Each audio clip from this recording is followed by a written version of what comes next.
got the first episode of Hard Knocks this past Thursday, and we got to see the inside scoop with Robert Sala. We got to see Garrett Wilson, his relationship with Aaron Rodgers, as well as we saw an interview with Zach Wilson and their Hall of Fame game. So, what did you think so far of Hard Knocks and what we've seen so far? Yeah, I actually really like Hard Knocks as a show. Last year I was really into the Lions already, and I was a fan of Dan Campbell, but that was kind of surreal for me seeing it. So this was my first year going into Hard Knocks. Like, all right, I'm not too interested in it, but I'll see what it gets. And they made the best decision they could have with making Aaron Rodgers the focal point of it. You have a young coach, a young team who are kind of seeing it as a distraction. Aaron Rodgers even talks to the narrator of the show and is like, yeah, the reason teams didn't want to do this is because they kind of see it as a distraction. But Aaron Rodgers is one of those people where it's not really going to bother him. He likes being in the limelight. He went on Joe Rogan, is open about taking psychedelic drugs and some of his opinions about medical procedures. We'll say that. Hmm. And then you make him the star of it, and he was definitely magnetic. I like seeing Aaron Rodgers. It made me excited for the Jets. Garrett Wilson, you see how much he's improved this year. Hmm. They had like a practice compilation that was awesome, except for the Ed Sheeran song backing it up. But yeah, it made me hype for the Jets. And I think Hard Knocks is one of those shows that gets you really hyped up for football. And I think it's great.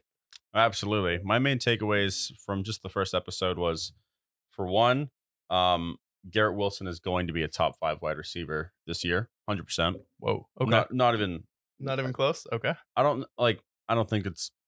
I don't think it's close. I think by the end of it, whether he's in your top five or not is up to as far as like I'm talking about like the entire landscape. I don't see any way how he's not a top five wide receiver by the end of this season. Also, I love the new Aaron Rodgers. I like how my favorite part about the Hard Knocks episode was how they just continuously broke the fourth wall. Like, I like how, like, in the old ones, it just kind of felt like inorganic when they were doing these speeches. But Yeah. like, you can just tell the Jets don't want to do it, so like they're deliberately like talking to the cameraman and just kind of talking about how much they don't care. And I'm here for it. So I think that's dope. And then outside of that, I like how they brought the voice of Hard Knocks in. That was a good little bit. So I'm excited to see where they go.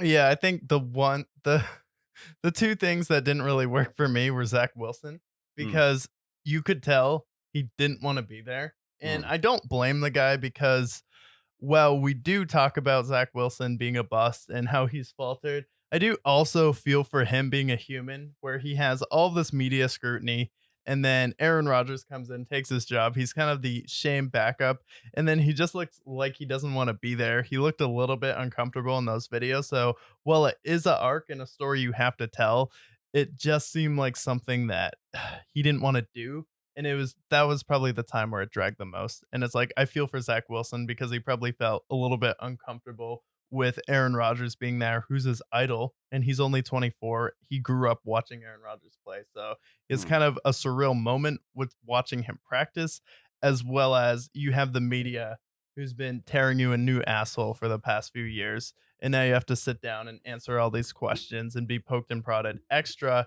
in a year where you really have to save yourself and at least be the backup. Yeah, 100%. He looked very uncomfortable. And again, like they're talking about the invasion of privacy. I just think that you're talking about somebody who they're comparing to Jamarcus Russell. You're putting in this camera where he's like, hey, you're not going to be the next Jamarcus Russell, right? On top of all the pressure he already has and having a new quarterback come in and take his job. Like, I'm talking about mental health. Like, that can't be easy for somebody to embrace, especially as the second overall pick. So, if he's able to make this work for himself, I give him a lot of credit for him for having the ability to accept that role. It can't be easy for Yeah. And then the other one was the Nathaniel Hackett redemption arc. him. He's Yeah. kind of a funny guy, but at the same time, he was very like there, and then totally forgot he was on the Jets. And he was like very Yeah. forgettable whenever he was on screen. Didn't hate the guy. Seemed like a very genuine, nice guy trying to help out Zach Wilson with Aaron Rodgers. But at the same time, it's just like, I don't know if it's time to redeem him after the Broncos stint. I don't see any way how he can. And I don't see how people in the locker room like kind of forgive that. Was a really tough time in Denver, but he also just seems like a guy who probably isn't the best head coach to have around. Because honestly, I like the relationship as far as Aaron Rodgers with Nathaniel Hackett, but Nathaniel Hackett with Aaron Rodgers, it seems a little weird. But yeah, I'm not here for that arc. I don't care. Last thing, what do you think of Robert Saleh? Robert Sala, I like Robert Sala a lot. Yeah. I like his composure. I like his speeches, and I think he'll do well. Yeah, I think he'll do well. He definitely isn't as eye popping as Dan Campbell, and it's hard to be as charismatic and as smart and good looking and jacked as Dan Campbell is, all in the total package. But I felt like Robert Saleh, definitely a really good coach, really nice guy. And then his team has overachieved with the Jets. I feel like he's done a great job with minimal talent on the offensive side of the ball.